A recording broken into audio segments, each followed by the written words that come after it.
Selamat datang di podcast horor TWN, Twin Whisper Nightmare.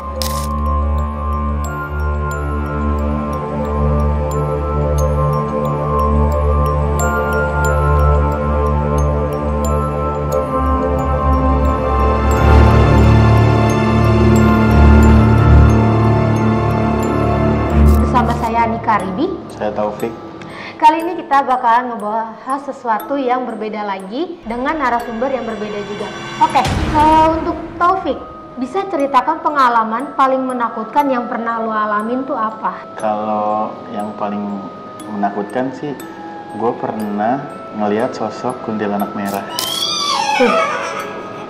Itu di mana? di kantor lama gue. Itu kuntilanak kan ada tingkatannya tuh, dan yang merah tuh yang paling tinggi loh ya katanya. Katanya yang paling jahat. Yang paling jahat tingkatnya.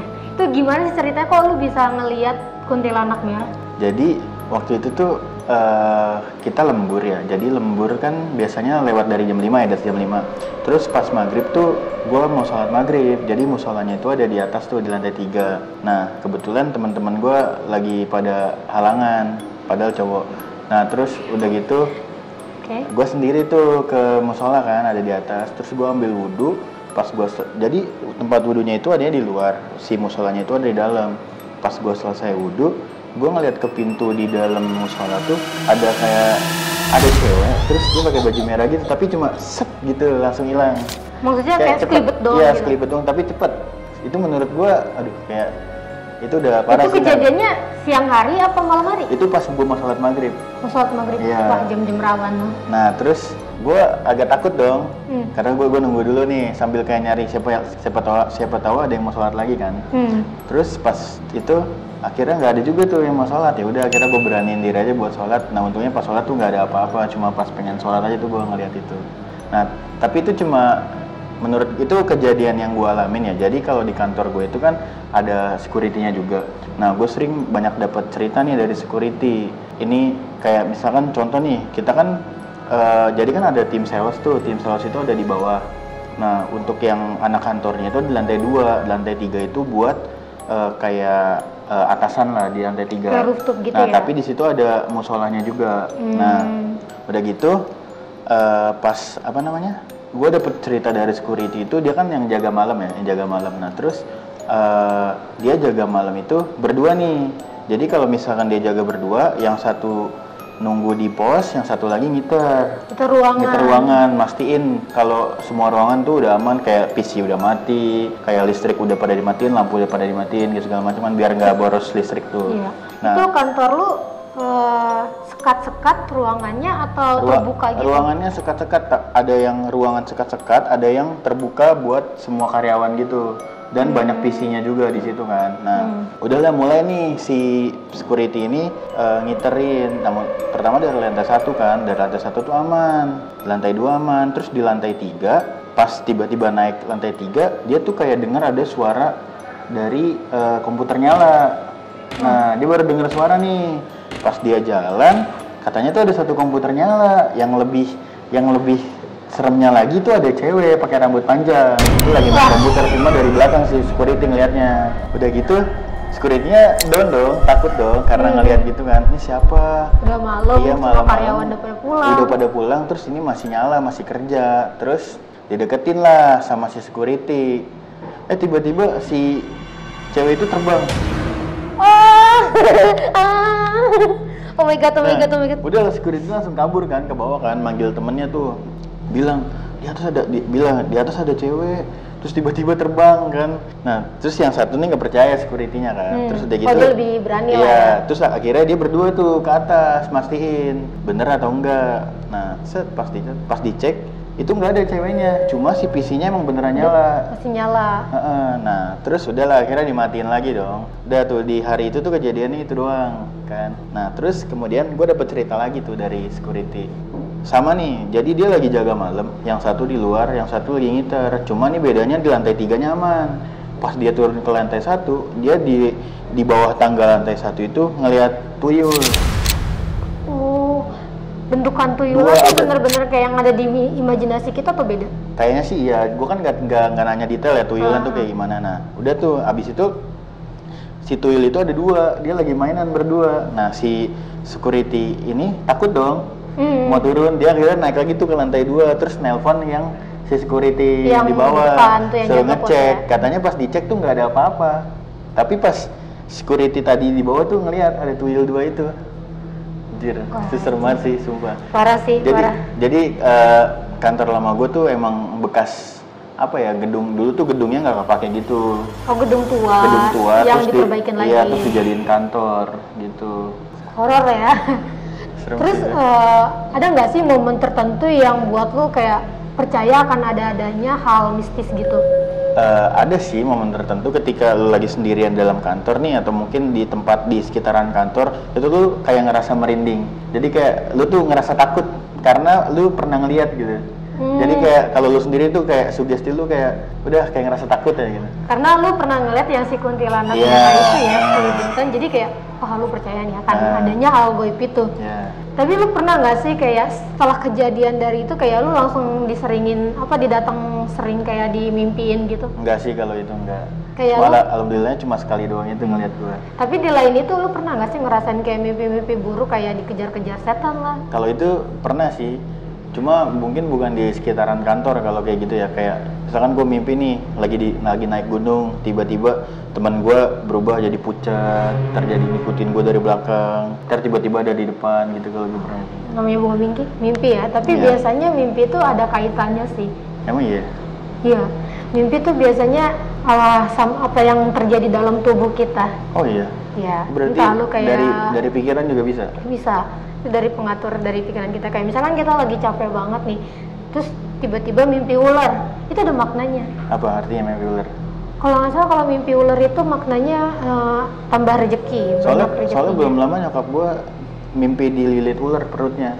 Iya, itu kalau nggak salah, kalau nggak diperpanjang umurnya panjang, amin, itu rezeki bakalan datang. Amin. Itu. Ya. Terus ada nggak sih tempat yang lu lewat aja nih kayak lu langsung tahu, ih aura di sini nih kayaknya mistis deh. Itu tuh di tangga pas mau ke lantai 3 itu tuh menurut gua kayak yang serem banget gitu, karena itu ini kan, sebelum lu ngeliat ya? Ya sebelum gua ngeliat, jadi si tangga itu muter gini loh, kayak tangga darurat gitu. Yang besi muter itu ya? Tahu. Itu menurut gua serem sih di situ. Itu karena emang pola desainnya atau emang auranya di situ bener-bener emang mistis? Menurut gua auranya di situ emang mistis. Tapi lu punya nggak sih benda pribadi yang berkaitan sama hal-hal yang mistis itu? Kalau itu nggak ada sih. Oh, nggak ada. Di kantor lu ada nggak sih daerah yang gua nggak mau lewatin sini lagi deh? Nah itu tuh gue semenjak pas ngelihat itu gue jadi nggak mau sholat sendirian. Jadi kayak kalau mau sholat ya harus ngajak temen gue.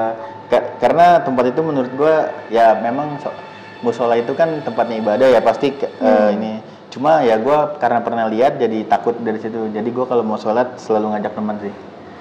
Ketakutan terbesar apa yang berkaitan supernatural yang pernah lu alami? Ketakutan terbesar mungkin kayak takut tiba-tiba di ini aja sih, ditampakin depan muka, itu menurut gue takut sih. Nih kalau misalkan ya lu ada di momen emang lu bener-bener ngelihat dia, bagaimana cara lu ningkapinnya? Kalau gue ya tetap sabar dulu, kalem. Mungkin gue mikir positif sih. Ini mah manusia, bukan setan gitu. Cuma pas udah deket lewat lari. Iya, naluri ya manusia. Gue juga sih. Mungkin kalau gue udah pingsan duluan kayaknya. Udah langsung pingsan. Oke, topik. Pernah nggak sih lu merasa kayak diikutin saat jalan sendirian? Itu pas naik gunung gue sering ngerasa gitu sih. Kayak soalnya kan badan gue gede kan. Kalau misalkan naik gunung kan pasti paling belakang dong. Nah, gue pernah gitu ya, naik gunung tuh di belakang sendirian ya? Maksudnya di paling belakang? Ada swipernya. Terus tapi biasanya juga kadang gue jadi swiper, terus kadang emang gue jalannya lama. Kalau misalkan lagi jalan paling belakang tuh kadang ketinggalan sama depan tuh sekitar 5 meter gitu kan. Nah, ya udah sendiri. Terus ada waktu itu gue lagi nanjak Gunung Cikuray. Terus gue tuh posisinya paling belakang, di teman gue yang di depan tuh sekitar 10 meteran sama gue. Nah tiba-tiba gue udah, langkah kaki gue udah berhenti nih, tiba-tiba di belakang ada suara langkah kaki tek tek tek tek tek. Nah anjir itu gue denger itu langsung lari ke depan temen gue bilang, gue di depan dong, nggak enak gue di belakang, capek gitu. Padahal mah takut gue. Biasanya di gunung-gunung ada cerita horor-horor nih. Iya. Ya kan namanya juga gunung itu kan tempat banyak kisahnya lah ya.